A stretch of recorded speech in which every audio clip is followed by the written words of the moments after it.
Bienvenue dans ce nouvel épisode. Aujourd'hui, j'aimerais vous parler de confiance en soi et d'estime de soi. Souvent, je rencontre des personnes qui ont des problématiques par rapport à ces thématiques parce qu'en fait, elles pensent ne pas avoir confiance en elles, tout simplement parce qu'au cours de leur carrière, de leur parcours personnel, professionnel ou scolaire, elles se sont retrouvées confrontées à des situations au cours desquelles elles n'avaient pas pu exprimer concrètement qui elles étaient, de peur d'être jugées, de peur de déranger, de peur de ne pas être comme tout le monde. Et toutes et toutes, nous rencontrons ces types de situations au cours de notre vie. L'important, c'est de comprendre que tout est à notre disposition. Le problème, c'est que depuis qu'on est petit, on fonctionne par rapport à l'extérieur et non par rapport à l'intérieur. Le fait de pouvoir fonctionner par rapport à nous-mêmes va nous permettre tout simplement d'être à l'écoute de ce que l'on ressent, à l'écoute de nos besoins, à l'écoute de ce qui fait sens pour nous. La problématique qu'on rencontre souvent, c'est que certaines personnes qui ont des problématiques de confiance en elles ont généralement une très mauvaise estime d'elle-même. Alors aujourd'hui, j'aimerais faire un focus justement sur cette notion de confiance en soi et d'estime de soi. L'estime de soi et la confiance en soi sont des éléments qui sont liés et extrêmement interconnectés, j'allais dire. L'estime de soi, c'est tout simplement votre capacité à vous percevoir, qui je suis, comment je suis. Est-ce que je suis quelqu'un d'introverti? Est-ce que je suis quelqu'un de souriant? Est-ce que je suis quelqu'un qui va facilement vers les autres, qui je suis en tant que tel. Le problème que l'on rencontre souvent, c'est que depuis que nous sommes petits, nous avons tous été conditionnés par un entourage, par une éducation, par une façon de parler, par une façon de réagir, par une façon de nous comporter. Et déjà tout petit, nous avons tendance à nous conformer à des règles. Et en fonction des règles qu'on a pu avoir dans notre entourage, et depuis que nous sommes petits, nous réagissons par rapport à des stimuli. Et en fonction de ces stimuli, ce qui va se passer, c'est que nous allons adopter tel ou tel comportement. Au cours de ma carrière, j'ai rencontré différentes personnes qui avaient des parcours de vie complètement différents. Certaines personnes avaient des postes à responsabilité, étaient déjà bien installées niveau professionnel. Et en discutant avec ces personnes ou en les ayant accompagnées pour certaines, je me suis aperçue que c'était qu'une façade. C'est-à-dire que c'était des personnes qui étaient en suradaptation. Je me suis rendu compte que ces personnes avaient une très mauvaise estime d'elles-mêmes. Pour pouvoir avoir sa propre estime, ce qui va être essentiel, c'est d'être connecté à vous, à ce qui fait sens pour vous. Le problème, c'est qu'en fait, comme on est toujours en interaction avec le monde qui nous entoure, on va adapter nos comportements par rapport à notre famille, par rapport à notre entourage, par rapport à notre métier, par rapport aux clients, nos collègues, notre patron, etc. Et on parle souvent de masques sociaux parce qu'en fait, en règle générale, comme nos interactions sont liées à ce qui se passe autour de nous, pour être accepté, aimé et faire partie d'un groupe ou d'une communauté, on va se conformer à ce qu'on attend de nous. Et je rencontre beaucoup de personnes qui parfois se retrouvent complètement en décalage entre ce qu'elles ressentent intérieurement ou ce qu'elles font dans leur quotidien. Cette distinction est importante à comprendre parce qu'en fait, à partir du moment où je prends conscience que la première personne qui doit être fière, reconnaissante, c'est moi. C'est-à-dire que si à chaque fois que j'attends que les autres me regardent, me valorisent, pour faire les choses, ce qui va se passer, c'est qu'avant de faire quoi que ce soit, je vais me mettre dans une situation où j'aurais pas encore commencé, que je vais déjà imaginer ce que l'autre va pouvoir penser, qu'est-ce qu'il va dire, est-ce qu'il va me juger, est-ce que ce sera bien, est-ce que je serai assez ou pas. Et depuis notre plus tendre enfance, on est toujours en ambivalence entre ce qu'on a envie de faire pour nous, mais qu'on n'ose pas parce que il y a des convenances, qu'est-ce que les gens vont penser, et le regard de l'autre. Notre estime de nous-mêmes est vraiment un point essentiel sur lequel je vous invite à travailler. Déjà, dans un premier temps, ce que je vais vous amener à faire, c'est quand vous parlez de vous-même, est-ce que vous avez tendance à parler de manière positive ou de manière négative? Observez votre façon de parler. Est-ce que vous dites « Ah non, mais ça, je ne sais pas faire. Ah, mais je suis nulle. Non, mais je ne suis pas compétente dans ce domaine-là. Non, mais ça m'arrive qu'à moi. » J'ai vraiment pas de chance. De toute façon, à chaque fois que je dois faire quelque chose, ça capote. Faites attention à votre vocabulaire. Vous êtes la première personne qui va pouvoir changer les choses. N'attendez pas que ça change de l'extérieur. Pour pouvoir changer, c'est vous qui devez changer. Comme dirait Gandhi, soit le changement que tu veux voir dans le monde, c'est exactement ça. C'est-à-dire que pour pouvoir retrouver une certaine confiance en moi, cela va passer par l'estime que j'ai de moi-même. Si vous vous apercevez, et si en écoutant ce podcast, vous vous rendez compte que depuis que vous êtes petit, vous n'aimez pas votre façon de parler, vous n'aimez pas votre physique, vous n'aimez pas votre vie, vous n'aimez pas qui vous êtes, vous avez des défauts et vous voyez que ça comme le nez au milieu de la figure par exemple, si vous fonctionnez comme ça va être problématique pour vous au quotidien parce qu'en fait, vous êtes toujours en train de vous dénigrer. Il y a toujours quelque chose qui ne va pas. Vous pensez que vous n'êtes pas assez ceci ou vous pensez que vous êtes trop cela. Sachez que de toute façon, quelle que soit votre situation actuelle, on ne peut pas plaire à tout le monde. Il y a des gens qui vont vous apprécier, il y a des gens qui vont vous détester et c'est ok. N'essayez pas de plaire à tout le monde, vous allez passer un temps infini, vous allez vous épuiser, vous allez faire des choses qui ne vous correspondent pas et surtout vous allez vous travestir par rapport à qui vous êtes réellement. Donc c'est vraiment important dans un premier temps déjà d'apprendre à vous aimer, d'apprendre à aimer qui vous êtes. Pourquoi ? Parce que c'est essentiel dans la mesure où vous êtes la personne avec qui vous allez passer le plus de temps dans votre vie. C'est pas votre conjoint, vos enfants, c'est vous-même. Donc dans un premier temps, le premier pas à faire, c'est déjà d'être dans l'acceptation de qui je suis. Apprendre à aimer mon physique, c'est pas toujours évident parce qu'on est dans une société qui renvoie une image parfaite. Et si on se sent imparfait, ça peut être compliqué, mais c'est ok. Et s'accepter tel que l'on est va vous permettre tout simplement d'être dans votre vraie nature. À partir du moment où vous allez comprendre que vous êtes à l'origine de ce que vous allez penser de vous-même, vous allez pouvoir enclencher tout doucement et pas à pas un changement concret.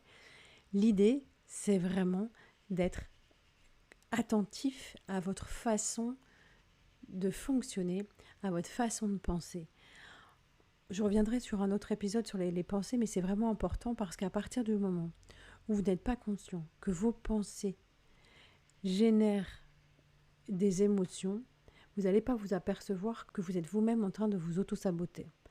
Et votre estime de vous-même est essentielle pour pouvoir développer votre confiance en vous, quel que soit le projet sur lequel vous avez envie de travailler. La confiance en soi, c'est vraiment ce concept qui représente tout ce que vous allez être capable de faire ou de ne pas faire. L'estime de soi, c'est l'être. La confiance en soi, c'est le faire.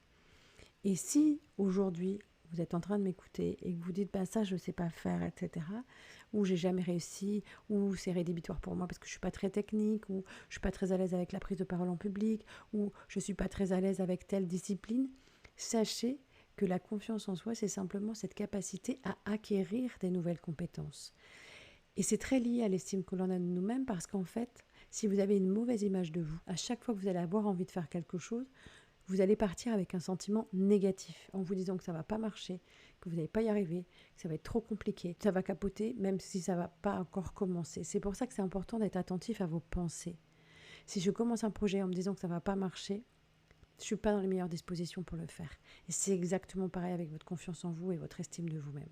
Votre estime de vous va déterminer la façon dont vous allez oser passer à l'action ou pas. L'idée et l'important que j'aimerais vous partager aujourd'hui, c'est vraiment de vous dire que quand vous n'avez pas la capacité de le faire à l'instant T, c'est pas grave. Vous avez la possibilité d'apprendre, vous avez la possibilité de vous former, vous avez la possibilité d'avoir peut-être un mentor ou quelqu'un qui va pouvoir vous expliquer comment faire et vous allez vous apercevoir au fur et à mesure que plus vous allez développer une bonne estime de vous, ça va vous permettre de changer vos pensées, d'avoir un meilleur état d'esprit, de vous respecter différemment, de vous honorer aussi. Parce qu'à chaque fois que vous n'osez pas faire quelque chose, vous êtes dans le renoncement et vous ne serez pas aligné avec qui vous êtes.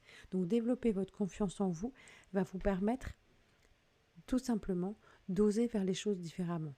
Mais pour cela, il va être essentiel de changer votre manière de faire et votre manière de penser.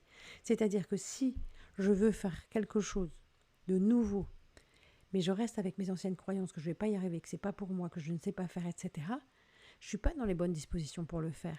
Donc il va vraiment falloir faire un travail intérieur de reconnexion à vous, vraiment en profondeur. Observez-vous et vous allez vous rendre compte que quand on vous parle d'un projet, vous dites « Ah, j'aimerais bien faire ça », puis tout de suite, juste après, il y a une petite voix intérieure qui dit « Ouais, mais non, mais c'est pas pour toi, tu ne sais pas faire. » Vous avez envie d'aller à tel événement ou d'être invité ou de voir telle personne et vous vous dites « Ben non, ils vont pas m'inviter » ou « J'aimerais avoir cette vie-là, mais je peux pas. J'aimerais avoir ce genre de personne dans ma vie, mais je peux pas. » Et à chaque fois, vous allez vous rendre compte que cette petite voix sournoise, votre dialogue intérieur, va venir entacher votre confiance en vous. Et c'est vraiment important de comprendre ça parce qu'à partir du moment où vous êtes attentif à ce que vous dites, votre discours interne, votre petite voix qui vous sabote régulièrement, qui vous dit que c'est pas pour vous, que la dernière fois vous avez pris une décision, vous n'êtes pas allé au bout des choses, qu'il faut arrêter de rêver trop grand, ou il faut se revenir sur terre, vous allez vous apercevoir que la première personne qui doute, c'est vous. Et l'idée, c'est pas de vous flageller parce que vous doutez tout le temps. L'idée, c'est de comprendre d'où ça vient. Est-ce que c'est parce que vous avez vécu des mauvaises expériences? Est-ce que c'est parce qu'on vous a rabâché depuis que vous êtes petit ou petite que ce n'était pas pour vous, vous n'étiez pas capable? À partir du moment où vous allez identifier la source qui vient un petit peu brouiller votre esprit, là, vous allez pouvoir changer la donne. Et c'est vraiment important parce qu'en fait, quand vous allez comprendre que votre confiance en vous, c'est simplement votre capacité à faire quelque chose ou pas, vous allez vous rendre compte qu'il y a plein de choses que vous savez faire, tout simplement. C'est peut-être l'impulsion qui vous manque, le fait de vous mettre un petit coup de pied aux fesses ou un coup de pouce pour pouvoir oser faire les choses. Et si vous n'êtes pas en capacité aujourd'hui de faire les choses, c'est pas grave. Vous avez la capacité d'apprendre, de découvrir via des livres, via des formations, mais également peut-être en échangeant avec d'autres, des personnes que vous avez dans votre entourage qui vont peut-être vous expliquer comment faire les choses, peut-être aussi oser demander de l'aide. Vous allez vous apercevoir qu'en fait, la confiance en soi, c'est simplement cette capacité à faire, donc à développer des nouvelles compétences. C'est vraiment important de comprendre tout ce processus parce qu'en fait, si vous ne travaillez pas sur votre estime de vous-même, vous allez rester dans votre zone de confort. Vous allez être enfermé dans un discours interne qui vous pollue, qui vous empêche d'avancer, qui vous empêche de connecter avec des choses importantes pour vous, qui ont du sens, qui font qu'aujourd'hui, vous avez envie de faire les choses autrement et différemment. Et c'est vraiment indispensable d'être attentif à ça pour que vous puissiez tout simplement devenir votre meilleur supporter. Développer votre estime de vous-même en vous honorant, en parlant correctement de vous, de manière positive. Même si c'est compliqué, je vous invite, dans un premier temps, à vous observer dans un miroir et vraiment d'être dans l'observation avec beaucoup de bienveillance et en pleine conscience. Qu'est-ce que vous aimez de vous? Est-ce que c'est vos yeux, votre sourire, vos mains, une partie de votre physique, ce que vous voulez? Je vous invite vraiment à aller regarder, à vous autoriser à vous faire un grand sourire et vous regardez avec un œil bienveillant. Comme si vous regardiez un enfant, vous avez envie d'encourager un enfant. Vous imaginez si vous avez, je ne sais pas, autour de vous des enfants, peut-être que vous en avez, peut-être pas, mais même vous avez peut-être des enfants autour de vous. C'est comme si, à chaque fois que vous le voyez, vous lui disiez, tu vas pas y arriver, tu sais, oh non, t'es pas assez bien, t'es pas assez grand, t'es pas assez ceci, tu souris pas assez, tes yeux sont un petit peu biscornus. Et à chaque fois, vous lui trouvez un défaut. Dit comme ça vous paraît complètement fou. Vous n'allez pas, par rapport à votre enfant, votre neveu ou votre nièce, vous n'allez pas lui dire ça. Mais en fait, vous faites ça à longueur de temps avec vous-même. Vous trouvez tous les défauts de la terre. Vous vous donnez des injonctions à longueur de temps. Tu vas pas y arriver, c'est pas pour toi, arrête de rêver, etc. Et là, l'idée, c'est vraiment de lâcher ça pour pouvoir vous autoriser à faire les choses autrement. Vous considérer avec bienveillance et faire de vous la personne la plus importante de votre vie. Est-ce qu'au quotidien, vous vous honorez? Est-ce que vous faites les choses pour vous? Est-ce que vous êtes satisfait de ce que vous faites pour vous? Et est-ce que sincèrement, en toute honnêteté avec vous-même, vous prenez soin de vous à la hauteur de ce que vous méritez? Je vous souhaite une excellente fin de journée et je vous dis à mardi.